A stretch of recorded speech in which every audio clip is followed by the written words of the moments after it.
Hi! Today on Araw-Araw Filipino, we will learn how to talk about your interests in the Filipino language. Let us begin with some words or mga salita to call the things that are of interest to us.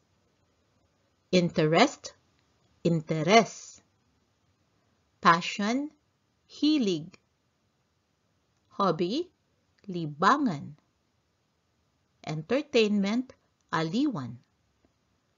Pastime, pampalipas oras.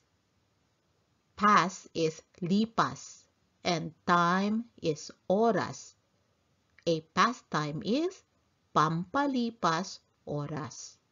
Now in everyday Filipino, we tend to use these words interchangeably. Now let us look at each one of them.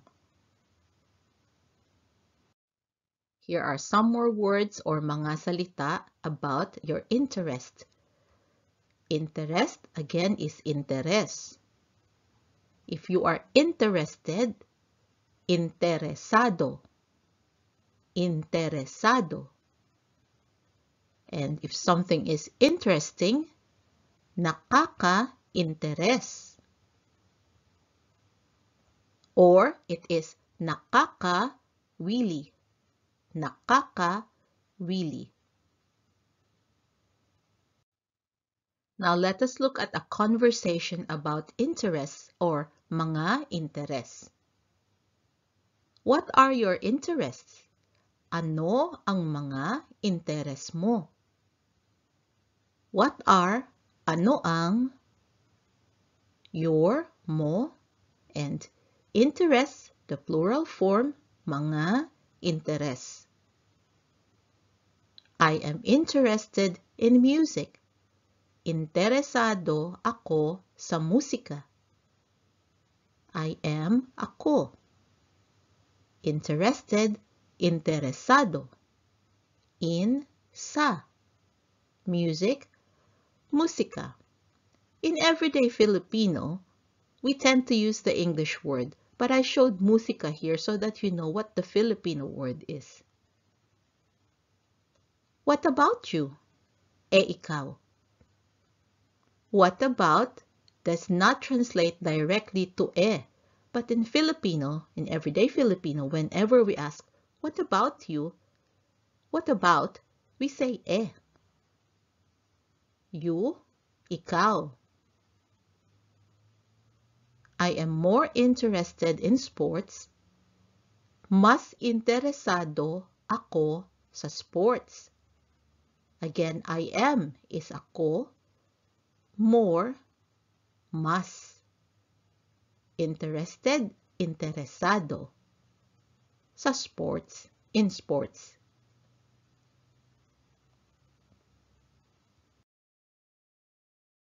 Continue the conversation on interests.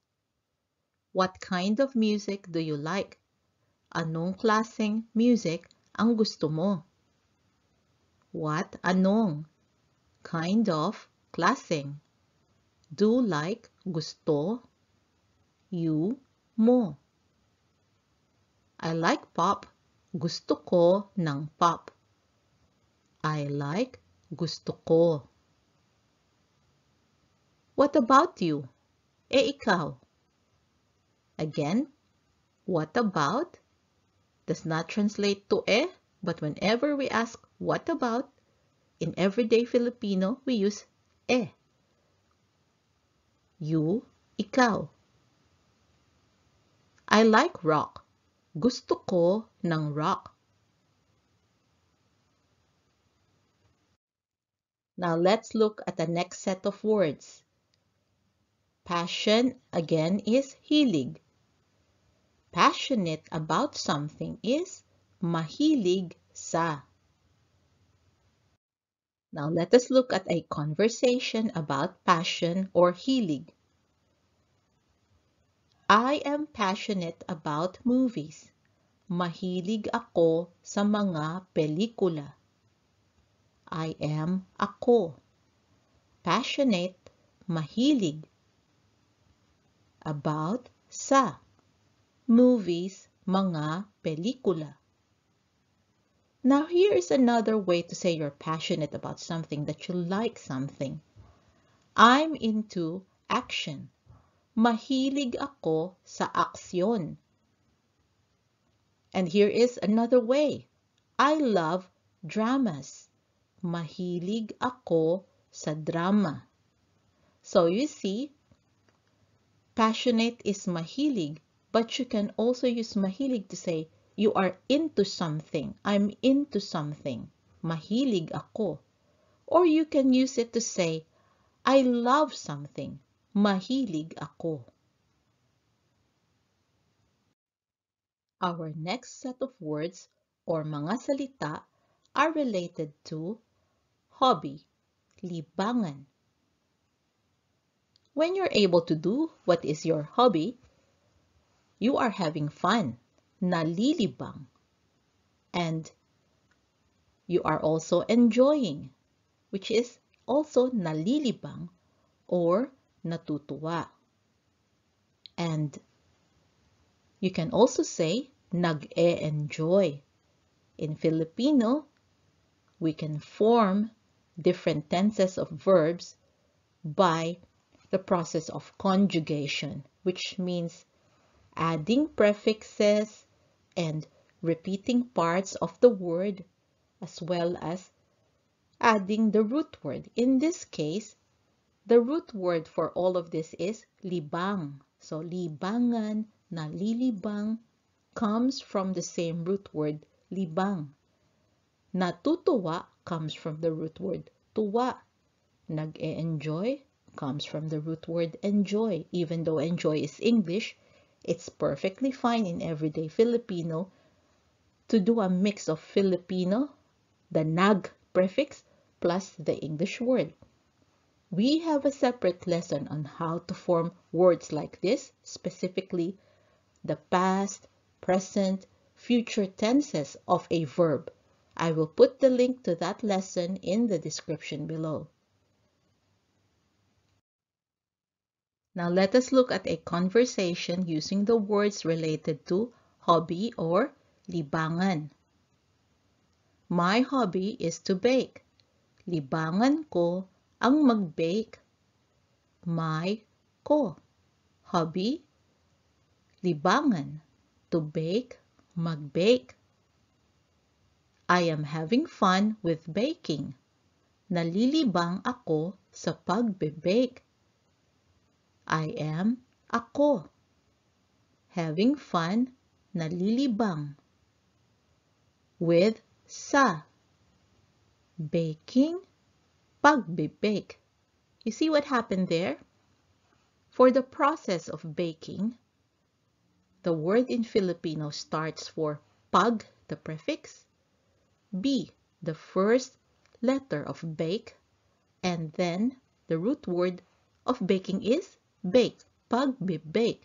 I will show you an example using a Filipino word. My hobby is cooking. Pagluluto ang libangan ko. My hobby, libangan ko. Cooking. Pagluluto. The root word of cooking is cook, or in Filipino, luto. When we want to form the word for the process of cooking, we start with pag, the prefix, lu, which is the first two letters of the first syllable of the root word luto. Pagluluto. We will have a dedicated lesson on forming words about process using the prefix pag. I enjoy it. Enjoy ako dito. Ako. It is ito. But when we say I enjoy it, we turn it into dito. Enjoy ako dito. Our last set of words or mga salita are about entertainment, aliwan. Entertained, naaaliw. Entertaining, nakakaaliw. The root word in English is entertain, and in Filipino, aliw. And from this, we were able to form variations of the word.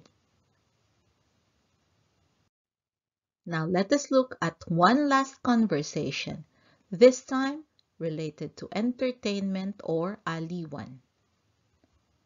My favorite entertainment is the TV.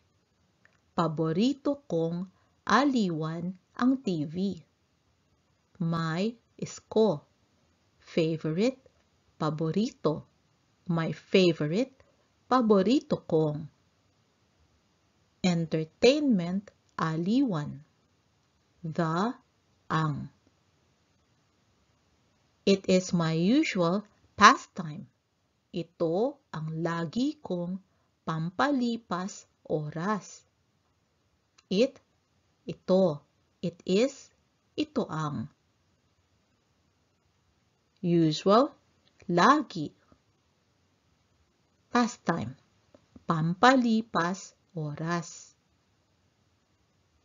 For me, it is shopping. Mag-shopping ang para sa akin.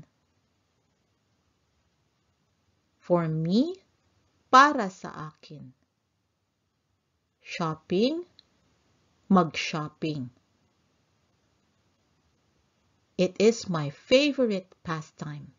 Ito ang paborito kong pampalipas oras.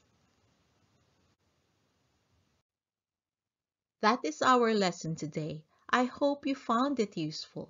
For your homework, write about your different interests, hobbies, passion, and favorite pastimes.